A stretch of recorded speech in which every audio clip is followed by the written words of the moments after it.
Assim também Cristo foi oferecido em sacrifício uma única vez, para tirar os pecados de muitos, e aparecerá a segunda vez, não para tirar o pecado, mas para trazer salvação aos que o aguardam. Nós, os cristãos, cremos que no presente momento existimos entre dois acontecimentos absolutamente fundamentais à história humana, que é entre a primeira e a segunda vinda de Jesus. Este pequeno versículo bíblico descreve esses dois momentos de uma maneira bem resumida, destacando particularidades e propósitos desses dois eventos. No entanto, mesmo sendo afirmações bem breves, destacam elementos importantes a respeito desses dois eventos que gostaria de estender e falar um pouco nesse instante.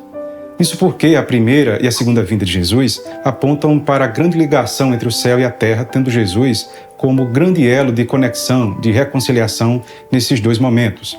A Escritura Bíblica revela que o pecado desencadeou um abismo de separação entre o céu e a terra, entre o ser humano e Deus, e somente o próprio Deus poderia resolver essa situação, e esses dois eventos estão profundamente conectados, ligados com esse objetivo. A primeira vinda representou a construção da ponte de passagem sobre esse abismo, e a segunda vinda de Jesus representa a margem de chegada, de superação desse abismo, onde encontraremos Deus. O autor bíblico, falando sobre a primeira e segunda vinda de Jesus, neste versículo, refere-se a ele como a manifestação do Cristo, isto é, da revelação do ungido de Deus aos homens. Cristo não é um sobrenome de Jesus, nem um nome alternativo dele, como muitos entendem. Mas Cristo refere-se a um título que corresponde no Novo Testamento ao Machia do Antigo Testamento, ou seja, o Messias ou o ungido. No Antigo Testamento, os profetas, os sacerdotes e os reis eram ungidos com óleo que simbolizava a unção do Espírito Santo para exercerem essas funções especiais separadas por Deus. Essa unção representava que eles haviam sido separados para essas tarefas, seja de sacerdote, profeta ou rei, e, portanto, quando eram ungidos, significava que eles estavam qualificados e tinham autoridade para exercerem esses ofícios. O Novo Testamento trata Jesus como aquele que foi ungido pelo Espírito Santo para exercer de uma maneira superior esses três ofícios, os ofícios de profeta, sacerdote e de rei. Israel esperava a vinda do Messias, o ungido de Deus, mas a ênfase que eles davam estava sobretudo numa postura de rei, de domínio político, que assumiria o poder, destronaria os romanos e todos os inimigos de Israel e cumpriria instantaneamente todas as promessas do reino feitas a Abraão, a Davi, pelos profetas. E ao fazer essas coisas, ele traria salvação plena a Israel, a sua redenção. No entanto, em sua primeira vinda, Jesus frustra essas expectativas e por isso foi rejeitado. Ele vem para exercer de uma maneira efetiva e plena dois desses ofícios, o de sacerdote e profeta. O seu reinado apenas seria instaurado, mas ainda não consumado. Como o supremo profeta, Deus, através de Jesus, em sua primeira vinda, fala e se revela de uma maneira absolutamente superior ao que havia feito no Antigo Testamento. E, portanto, até Jesus, os profetas falavam, mesmo que falassem em nome de Deus, e com frequência usavam o termo "assim diz o Senhor", embora as suas mensagens fossem verdadeiras, elas tinham seus limites. Mas Jesus, com frequência, dizia: "Na lei está escrito, eu porém vos digo". E em outros momentos, Jesus chegava a afirmar: "Eu e o Pai somos um. Quem vê a mim, vê o Pai". Ou seja, a autoridade de Jesus era distinta, a sua revelação era superior à que se tinha até então. Ao mesmo tempo que ele era o mensageiro de Deus, era também o próprio Deus se revelando de um modo pessoal aos seres humanos, isto é, Jesus era o próprio conteúdo da mensagem que ele proclamava. Ele era o Verbo de Deus que se fez carne e habitou entre nós. O escritor aos Hebreus nos diz, em Hebreus no capítulo 1, versos de 1 a 3, "Há muito tempo Deus falou muitas vezes e de várias maneiras aos nossos antepassados por meio dos profetas, mas nestes últimos dias falou-nos por meio do Filho, a quem constituiu herdeiro de todas as coisas e por meio de quem fez o universo. O Filho é o resplendor da glória de Deus e a expressão exata do seu ser." Em sua primeira vinda, quando Jesus vem à Terra, se encarna, temos, portanto, diante de nós a revelação visível de Deus e a exata expressão do seu caráter. Não há palavra de quem quer que seja, ou revelação, seja de um profeta, um anjo, um bispo, um apóstolo, um mestre, ou de qualquer religião, não importa, não temos outra mensagem a proclamar a não ser Jesus, o Cristo que veio revelar Deus aos homens. Nenhuma mensagem pode superar, ir além ou equiparar-se à que temos em Jesus Cristo, porque Ele é o Cristo de Deus, o ungido, o sumo profeta, a palavra encarnada de Deus.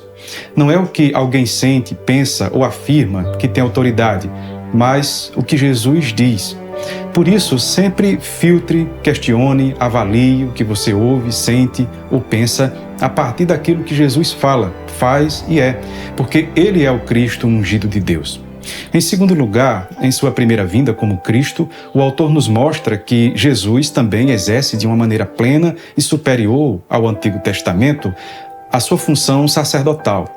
O texto que lemos nos diz que assim também Cristo foi oferecido em sacrifício uma única vez para tirar os pecados de muitos. Ou seja, o escritor aos Hebreus aqui ele está fazendo um contraste com os sacrifícios que eram feitos no Antigo Testamento e está apresentando Cristo também aqui em sua função sacerdotal como aquele que oferece o sacrifício em favor dos pecadores.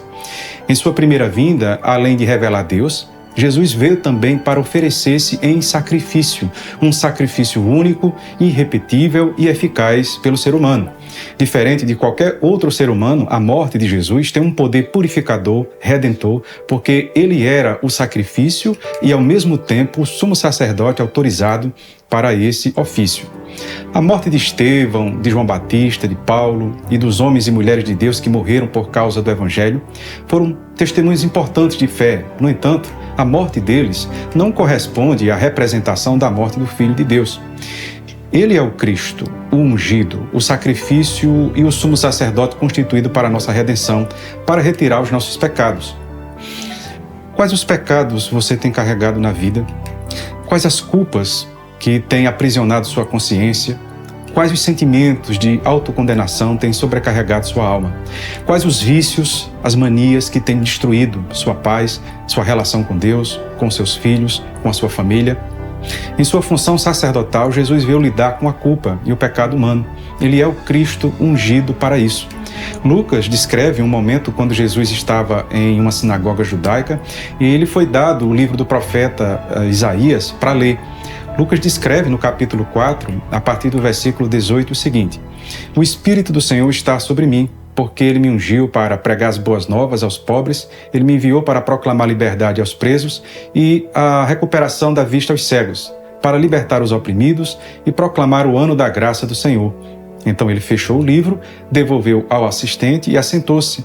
Na sinagoga, todos tinham os olhos fitos nele, e ele começou a dizer-lhes: Hoje se cumpriu a escritura que vocês acabaram de ouvir. Em sua função sacerdotal, Jesus veio lidar também com o seu pecado, oferecendo-se como sacrifício por sua vida, mas também desde já quebrando o poder de aprisionamento, de cegueira, de escravidão, de opressão que ele causa. Mas em terceiro lugar, o escritor aos Hebreus fala de um modo implícito do terceiro ofício do Cristo, que é a sua unção de rei, que será exercida integralmente em sua segunda vinda. Ele nos diz que ele, referindo-se a Jesus, aparecerá uma segunda vez não para tirar o pecado, mas para trazer salvação aos que o aguardam. Esse momento refere-se à consumação plena do reino de Deus. Em sua primeira vinda, Jesus inaugura, mas em sua segunda vinda ele consuma, perfaz de um modo conclusivo o seu reino. Não virá mais para tirar pecados, mas para reinar. Não voltará mais para salvar, mas para trazer salvação conquistada para aqueles que o aguardam. Como você tem encaminhado nesse intervalo entre a primeira e a segunda vinda de Cristo? Em que você tem depositado sua esperança e sua confiança?